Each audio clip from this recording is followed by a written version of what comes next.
Nous allons parler de Senior Care et téléassistance avec Benjamin Ostrovska, qui est le directeur téléassistance et retail chez Europe Assistance France. Bonjour Benjamin. Bonjour Frédéric, merci de me recevoir aujourd'hui.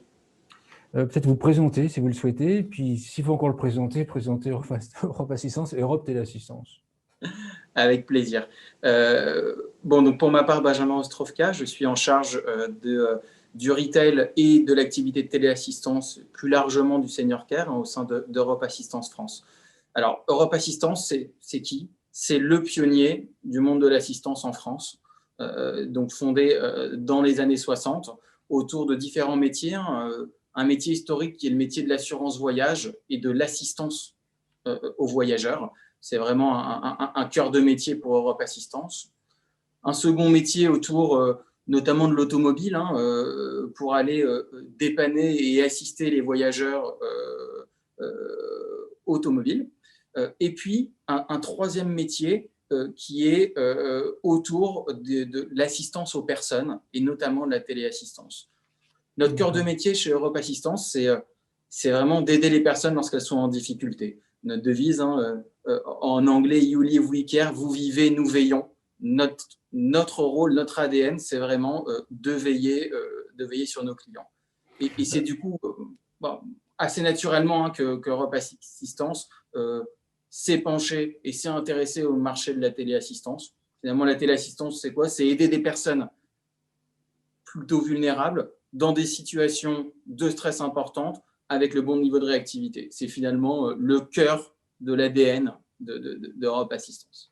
Alors, la question directe qui me vient, c'est quels sont les bénéfices pour les bénéficiaires de la téléassistance d'avoir un téléassisteur qui appartient à un assisteur? Alors, pour nous, dans le cadre de la téléassistance, on peut être confronté à des situations d'urgence, à des situations de stress, de personnes âgées, avec un stress qui peut être amplifié par une chute, par beaucoup de pression. Et c'est vrai que c'est vraiment dans l'ADN des assisteurs de savoir opérer de la gestion de crise. On a pu opérer des gestions de crise dans le cadre de catastrophes sanitaires. C'est notre métier de le faire, que ce soit à l'étranger, que ce soit dans le domaine médical, que ce soit en français, dans d'autres langues. Et naturellement, je dirais que cette compétence-là, on la met au service aussi de notre structure de téléassistance, où on gère quotidiennement des cas qui peuvent être des cas difficiles. Et c'est vraiment cet ADN qui a poussé, il y a maintenant quasiment 30 ans, Europe Assistance, à s'intéresser à la téléassistance, à fonder vraiment des entités dédiées et des équipes qui sont également extrêmement formées à toutes ces situations d'urgence, formées par des professionnels, accompagnées aux besoins et formées si on a des questions liées à des actes spécifiques ou à des questionnements spécifiques à avoir vis-à-vis de nos abonnés. Et donc, c'est vraiment une continuité pour nous de notre ADN, de notre savoir-faire qu'on a appliqué à un métier spécifique et à une population spécifique qui sont les personnes âgées ou les personnes en situation de dépendance. Si on se focalise un peu plus sur la téléassistance, de votre point de vue, quel service vous proposez à l'heure actuelle et comment est-ce que vous voyez la téléassistance? Alors, dans les services que l'on propose, il y a d'abord des services de téléassistance dites fixes, qui sont plutôt des offres, je dirais, plus traditionnelles sur le marché, mais qui sont vraiment éprouvées autour d'un transmetteur qui ressemble globalement à une box Internet, relié à un médaillon ou un bracelet, qui peut être d'ailleurs un détecteur de chute lourde, et qui permet aux personnes, par une simple pression ou par une détection automatique, d'être mises en relation avec notre plateau de téléassistance 24 heures sur 24 et 7 jours sur 7. Ça, je dirais que c'est un socle traditionnel dans le monde de la téléassistance. Existent également des solutions qui sont des solutions mobiles, autour notamment de smartphones dédiés aux personnes en situation de début de dépendance ou première fragilité, et qui permettent également une mise en relation facilitée avec notre plateforme au travers d'un bracelet. Et enfin, on a lancé depuis quelques semaines une offre plus innovante qu'on appelle le Géolibre, à destination de seniors qui sont relativement mobiles aujourd'hui, qui continuent vraiment de sortir autour de leur domicile, d'aller faire leurs courses. Et sous quelle forme est-ce que ça se présente? C'est comme un gros porte-clés qui a un bouton d'appel d'urgence, qui peut être porté comme un porte-clés, qui peut être porté autour du cou, qui peut être porté à la ceinture, qui est muni d'un micro ou d'une carte SIM et qui du coup peut fonctionner aussi bien au domicile qu'à l'extérieur du domicile. Ça permet, en cas de début de malaise, en cas de besoin d'être rassuré, en cas de difficulté, tout type de difficulté, de pouvoir entrer en lien avec notre plateforme, notre service de téléassistance, de façon géolocalisée. Et ce qui va nous permettre de pouvoir prévenir les proches de la localisation ou, au besoin, de prévenir les services d'urgence qu'il faut intervenir exactement à telle adresse GPS, de façon à apporter secours à notre abonné. Comment est-ce que vous voyez les innovations? Alors, je ne sais pas si on peut encore appeler ça innovation, les capteurs de chute, et puis ensuite tout ce qui est actimétrie prédictif. Moi, j'ai l'impression qu'il y a eu une vague importante, un intérêt important il y a quelques années, et puis que c'est un peu, maintenant, c'est un peu en retrait.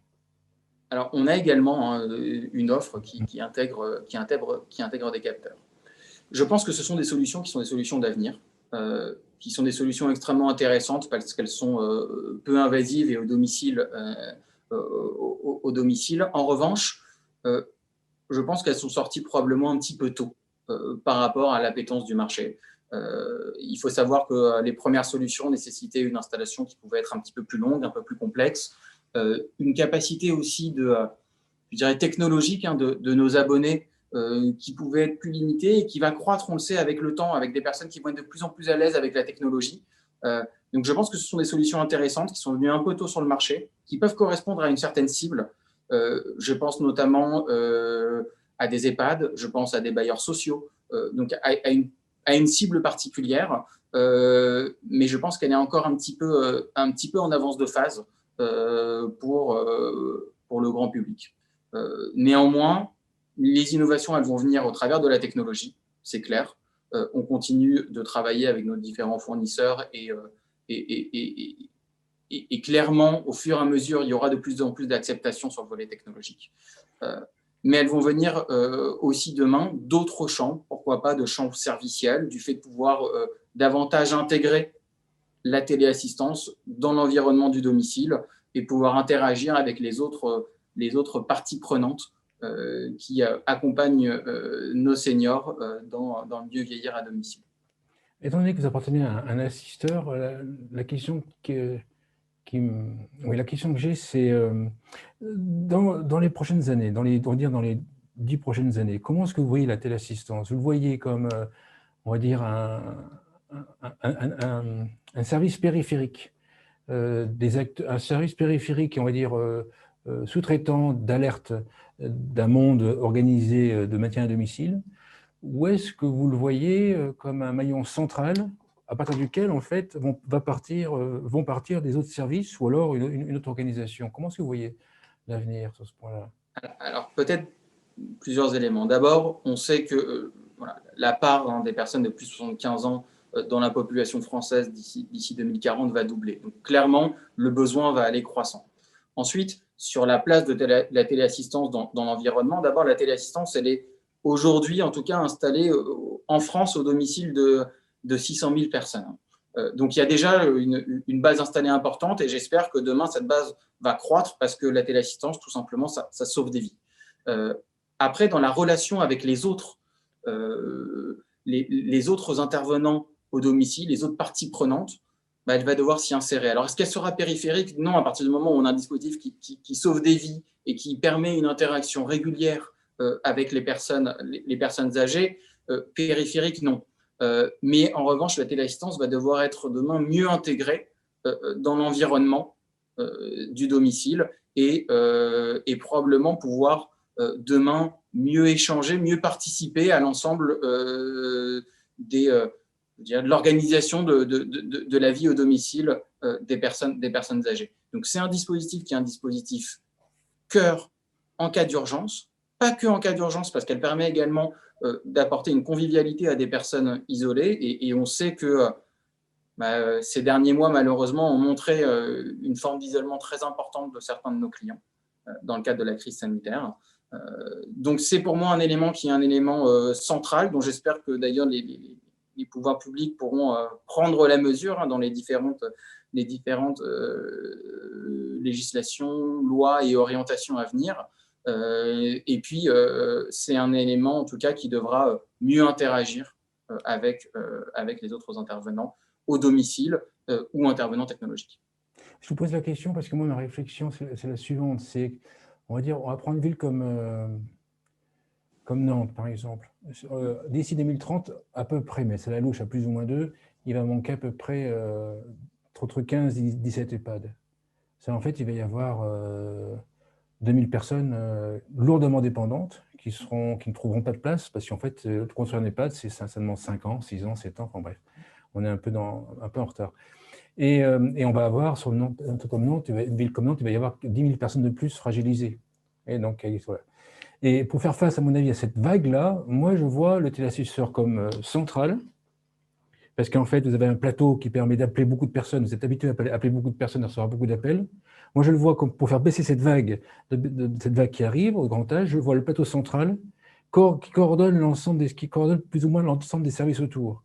Je ne vois pas comment un autre acteur peut gérer un aussi grand nombre de personnes. Donc, en fait, c'est le téléassisteur en distanciel avec des acteurs en présentiel, mais c'est le téléassisteur qui va pouvoir gérer un aussi grand nombre de personnes.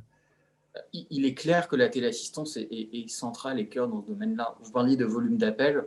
Peut-être pour l'illustrer, chez Europe Assistance, on a plus de 75 000 appels par mois vis-à-vis de nos bénéficiaires. Donc, c'est clair que c'est un volume très important qui fonctionne 24 heures sur 24, 7 jours sur 7. Et puis que vous savez faire. Et qu'on sait faire, c'est notre cœur de métier. Donc, on est formé à ça. Les formations sont longues, sont régulières, récurrentes de nos téléassistants et qui savent gérer le bon niveau de pression et la qualité de ce dialogue avec des personnes en situation de dépendance ou de fragilité. Ensuite, pour revenir à la question de l'EHPAD, les études montrent que la majorité des Français souhaitent mieux vieillir au domicile. Alors, demain, il y a des sujets sur l'EHPAD, des EHPAD davantage ouverts, des EHPAD davantage intégrés dans la ville, mais il est certain qu'il y a des manques et surtout que le souhait de la majorité des Français, c'est de pouvoir mieux vieillir de façon sécurisée à leur domicile. Et là, la téléassistance est clairement centrale dans le domaine. Ça permet d'avoir, on l'a dit, une sécurisation au domicile. Ça permet également d'enlever de la charge mentale aux aidants, en sachant que voilà, s'il y a un problème, on va les appeler en fait. On va les joindre. Ce qu'on leur demande, c'est de rester joignables. Mais en tout cas, cette charge mentale, elle est aussi essentielle parce que pour les aidants, ce sont des situations qui sont des situations difficiles.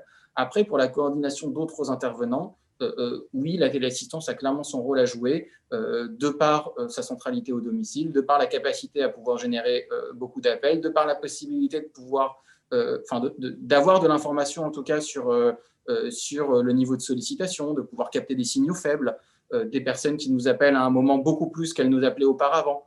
Elles sont peut-être davantage seules. Donc c'est vrai qu'on capte beaucoup de signaux qui sont essentiels, en tout cas dans une logique de bien vieillir. Oui, ça c'est certain. Si j'ai bien compris, la téléassistance chez Europe Assistance, elle s'intègre dans un axe stratégique qui est plus global, qui s'appelle le Senior Care. Est-ce que vous pouvez te présenter de quoi il s'agit? Bien sûr.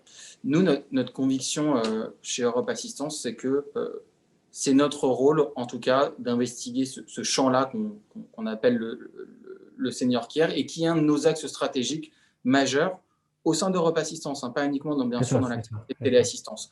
Et ça, c'est important. On a des actionnaires de référence, dont l'on Generali, l'assureur, qui est dans une logique de ce qu'on appelle chez nous en anglais le lifetime partners. Et donc, on veut accompagner nos clients tout au long de la vie. Et quand on dit tout au long de la vie, ça veut dire également dans les 10 derniers kilomètres du marathon, si je puis dire. et comment est-ce que ça se concrétise chez nous? On est un des acteurs leaders en France dans le domaine de la téléassistance, ça, on l'a vu, c'est un domaine ancré et depuis 30 ans. Mais on a également d'autres actifs qui sont importants dans ce domaine-là. On a par exemple pris une participation dans une entreprise de service à la personne qui s'appelle ProSenior, qui est présent assez largement en France dans différents départements et qui emploie près de 1500 personnes. Donc ça, on vient, je dirais, enrichir aussi au sein d'Europe Assistance notre capacité à pouvoir apporter de la valeur auprès de nos clients qui souhaitent vivre à domicile, comme on l'a vu, et c'est le cas de la majorité des Français.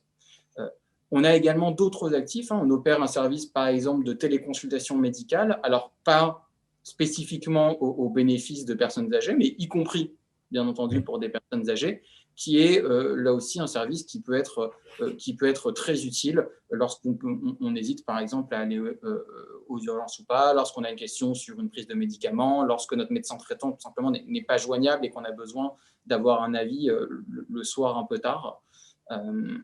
Et donc, ces actifs-là sont des actifs qui sont en tout cas importants pour nous, dans lesquels on investit beaucoup de façon à améliorer la possibilité pour les personnes âgées de bien vivre à leur domicile. Alors, ce qu'il faut qu'on fasse maintenant, et ce qui est aussi devant nous, c'est notre capacité à pouvoir mettre en musique un ensemble de ces actifs de façon à apporter différentes solutions. Vous parliez de coordination, d'accompagnement. En tout cas, nous, notre conviction, c'est qu'il faut qu'on multiplie les réponses que l'on peut apporter de façon précise à nos abonnés, à nos clients âgés qui souhaitent vivre au domicile. L'investissement dans ProSenior est un bon exemple d'une complémentarité dans le service à la personne que l'on peut aujourd'hui apporter. Si on parle de l'année qui s'est écoulée avec la crise, comment est-ce que vous avez vécu ça de votre côté? Alors, c'est une année absolument inédite pour tout le monde. Tout d'abord, si on se concentre sur l'activité de téléassistance, on a vu, je dirais, deux types de comportements chez nos clients. Ceux pour qui ça a été l'occasion d'être davantage entourés, qui pouvaient avoir la chance d'avoir des enfants ou des petits-enfants qui sont aussi venus se confiner avec eux, et pour qui ça a été une expérience inédite, mais peut-être l'occasion d'un rapprochement familial. On a vu à l'inverse des personnes dont l'isolement a été encore accru, qui ont pu traverser des situations personnelles extrêmement difficiles. Et il y a pas mal d'études qui sont sorties dans le domaine, et notamment après le premier confinement, où clairement 650 000 personnes en France ont indiqué qu'ils n'avaient eu personne à qui parler pendant cette période-là. 41% des seniors ont indiqué que ce confinement avait eu un impact sur leur santé mentale. Et donc, la téléassistance a été d'abord un vrai point de repère et un vrai point d'ancrage pour des personnes qui pouvaient être particulièrement isolées et dont certaines nous ont appelés plus que d'habitude. Ça a été aussi pour nous l'occasion, dès le début du confinement, de pouvoir proactivement rappeler les gestes barrières, rappeler qu'on était là. Et ça aussi, en termes de rassurance, c'est important, puisqu'on a vu des personnes qui ont pu vivre un confinement familial, si je puis dire, mais à l'inverse, il y a des personnes qui ont vu personne, vraiment littéralement personne, et qui nous ont sollicité régulièrement parce que ça pouvait être simplement l'occasion d'avoir quelques échanges. Donc, de ce point de vue-là, ça a été, en tout cas pour nous, une vraie façon de démontrer encore la valeur de la téléassistance. Tout d'abord, en nous assurant de pouvoir opérationnellement poursuivre le service. On a mis, en 48 heures, on a mis l'ensemble la très grande majorité de nos collaborateurs en télétravail. C'était aussi essentiel de façon à c'est-à-dire, en fait, pour que les gens comprennent bien, ceux qui nous écoutent, c'est nouveau pour la téléassistance pour eux, c'est que celui qui décroche sur le plateau, en fait, il est chez lui, et il décroche depuis chez lui les appels. Donc, en fait, il y a tout à gérer pour que le plateau dispatche les appels chez les collaborateurs qui sont chez eux. Et exactement, avec un accès aux outils à distance, de façon totalement sécurisée. En fait, gérer un service, entre guillemets, d'urgence d'appel, enfin de réception des appels d'urgence en télétravail. Exactement. Ça paraît C'est un aujourd'hui challenge, hein, c'est un challenge. Hein. c'est quand même une vraie prouesse à ce moment-là. Le plus important pour nous était de s'assurer d'une continuité de service parfaite. On a eu un engagement des équipes, là aussi, absolument incroyable. Hein. On pourra parler on a tous vu des gestes de solidarité importants qui ont pu avoir lieu, hein, pendant ces périodes de confinement, entre les générations, entre les voisins. En tout cas, nous, on a des salariés qui ont été extrêmement mobilisés. Certains d'entre eux peuvent avoir des enfants, ont vécu aussi leur confinement, mais sont restés extrêmement mobilisés et une continuité de service parfaite. C'est peut-être là, si je reviens à la première question que vous aviez sur le rôle d'un assisteur, comment est-ce que ça nous a aidés? En fait, on a des filiales à l'étranger. On a notamment aussi une grande filiale en Italie, hein, Europe Assistance. Et du coup, je dirais qu'on sait que l'Italie a été touchée avec une dizaine de jours d'avance, hein, par rapport à la France et des mesures de confinement qui ont pu être un peu anticipées, ce qui nous a aussi, là encore, aidé avec notre culture assurantielle d'anticiper les risques et de très vite anticiper une continuité d'activité à très bon niveau. C'est très important aussi parce qu'il n'était pas question d'avoir un cluster physique au travail. Donc ce télétravail-là aussi nous a permis de renforcer en tout cas notre capacité à poursuivre notre activité. Donc période vraiment inédite. Là, je me suis concentré principalement sur nos abonnés, nos seniors, sur notre poursuite d'activité. Bien sûr que dans le domaine de l'assurance voyage ou de l'assistance automobile, on a pu voir de grandes variations. Hein. Qui dit confinement dit beaucoup moins d'assistance automobile, bien sûr. beaucoup moins d'assurance voyage. Mais en tout cas, un engagement vraiment exceptionnel des équipes. Travailler dans la téléassistance, il y a une forme de vocation. Hein. On a des salariés qui sont là pour certains depuis vraiment longtemps, qui adorent leur métier. Et je dirais que aider les personnes, voire aller jusqu'à sauver des vies en faisant son travail au quotidien et en gagnant, en y gagnant notre vie, certes modestement, mais c'est en tout cas un travail fabuleux et nos collaborateurs là-dessus nous le rendent bien, tout comme nos abonnés. Alors j'ai plein de questions, mais il va falloir que j'en sélectionne. Enfin, en ce moment, à l'heure actuelle, vous pensez que le nombre de gens en téléassistance augmente ou baisse? Dans le sens qu'il augmente, dans le sens que de plus en plus de personnes âgées veulent rester à domicile, ou alors est-ce qu'il baisse parce qu'il y a des places en EHPAD et que des gens qui étaient à domicile attendaient avec la téléassistance qu'une place en EHPAD se libère?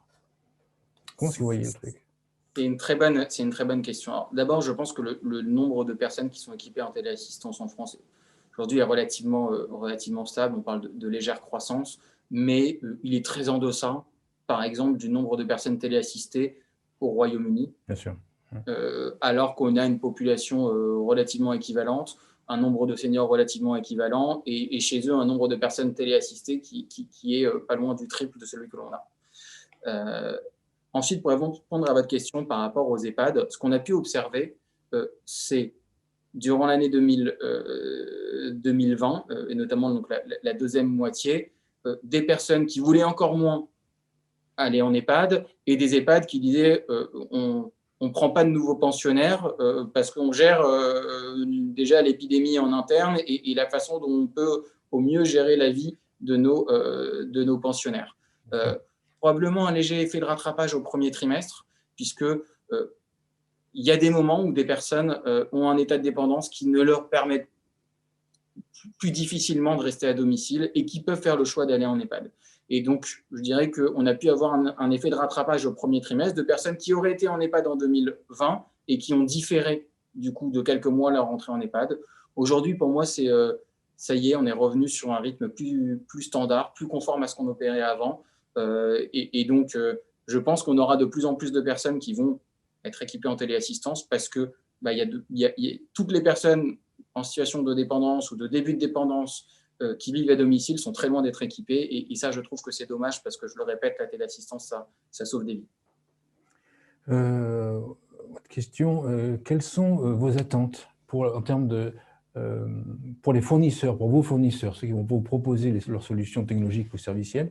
Quelles sont les attentes, si ce n'est pas confidentiel, quelles sont les attentes les plus importantes que vous recherchez? Si moi je suis fournisseur, qu'est-ce que vous me demandez? Alors, la première chose, c'est la poursuite, bien sûr, d'une fiabilité absolue et nos fournisseurs ont toute notre confiance. Ensuite, on va avoir besoin de poursuivre les sujets d'innovation. Il faut continuer à innover. Technologiquement, il y a de plus en plus de choses qui le permettent et qu'on pourrait appliquer au domaine du senior care ou de la téléassistance. Et donc, on va attendre d'eux qui continuent d'être proactifs avec toujours le niveau de qualité de service qu'on attend dans ces cas-là. Clairement, on opère bien sûr tout un tas de tests. On travaille de façon proche avec nos fournisseurs et on attend d'eux qui nous apportent là encore de nouvelles solutions avec le bon niveau de fiabilité. Ce niveau de fiabilité, il est important parce qu'on sait que aujourd'hui dans le monde, il peut y avoir un peu de tension sur certains composants. Je pense notamment aux composants électroniques. Et c'est important qu'ils continuent en tout cas à bien nous accompagner et à l'anticiper comme ils le font aujourd'hui. Donc, votre titre, c'est directeur téléassistance et retail. En quoi est-ce que les deux fonctions, enfin les deux apportent un plus à la téléassistance? Alors, il y a plusieurs façons aujourd'hui de distribuer de la téléassistance sur le marché en France. Il y a un segment qui est un segment public au travers de collectivités locales, de CCAS, de départements. Il y a un marché dit privé au travers de grands partenaires privés ou au travers d'une distribution dite B2C, donc d'une distribution directement auprès des bénéficiaires. Clairement, nous, chez Europe Assistance, on travaille avec tout le monde, si je puis dire, aussi bien avec des collectivités, avec de grands partenaires, avec des partenaires aussi plus petits, et on distribue également directement auprès de bénéficiaires nos services. Et donc, quand on parle de retail ou de distribution aussi directe, ça englobe une grande partie de ce qu'on évoque là. Et c'est pour ça que j'ai la chance d'avoir dans mes responsabilités également la responsabilité de la distribution de produits et de services Europe Assistance, autres que la téléassistance, directement de l'assurance voyage ou de l'assistance automobile, d'autres types d'offres, parce qu'il y a une forme de technicité dans la distribution de ces offres. Comment est-ce que l'on distribue des offres online? Comment est-ce qu'on sait bien les expliciter? Comment est-ce qu'on les met en avant? Comment est-ce qu'on accompagne également en termes de conseils la bonne offre directement auprès de nos clients ou auprès de nos partenaires pour qu'ils sachent bien expliquer ce qu'est la téléassistance, dans quel cas est-ce qu'on en a besoin, de quelle téléassistance on aurait le plus besoin, pourquoi est-ce qu'un détecteur de chute lourde c'est important et à quel moment, pourquoi est-ce qu'une téléassistance mobile ou le nouveau type de produit qu'on a lancé est important. Et donc c'est dans cette logique-là aussi que j'ai la chance d'avoir une responsabilité élargie plus globalement en retail. Il faut savoir que chez Europe Assistance, on a dans le cadre notamment de nos produits d'assurance voyage ou d'assistance santé également, un mode de distribution en inclusion de contrats d'assurance. Donc, c'est ce qu'on appelle chez nous vraiment le B2B et qui est peut-être plus atypique et différent par rapport à ce qu'on peut voir chez d'autres téléassisteurs, bien entendu. Et donc, c'est aussi au regard de ce type de distribution que l'on parle chez nous de retail et de téléassistance. Une conclusion à l'émission? Tout d'abord, un grand merci pour m'avoir donné l'opportunité de pouvoir échanger. Ensuite, là encore, je le répète beaucoup, mais c'est vraiment essentiel. La téléassistance, ça sauve des vies. Donc, c'est vraiment important d'équiper en tout cas des personnes qui sont fragiles et qui souhaitent vivre le plus longtemps possible à leur domicile. Et ensuite, je suis toujours très ouvert sur toutes les évolutions technologiques, mais également servicielles, parce qu'on traite de personnes qui sont fragiles et il y a tout un tas d'évolutions autour des services que l'on peut apporter à nos clients pour les aider à mieux vivre au domicile. Et ça, je pense que c'est aussi le rôle d'un téléassistant de qualité de pouvoir s'ouvrir sur l'écosystème plus largement. Merci Benjamin. Benjamin Ostrovka, je rappelle que vous êtes directeur téléassistance et retail chez Europe Assistance France. Merci beaucoup. Merci Frédéric, à très bientôt.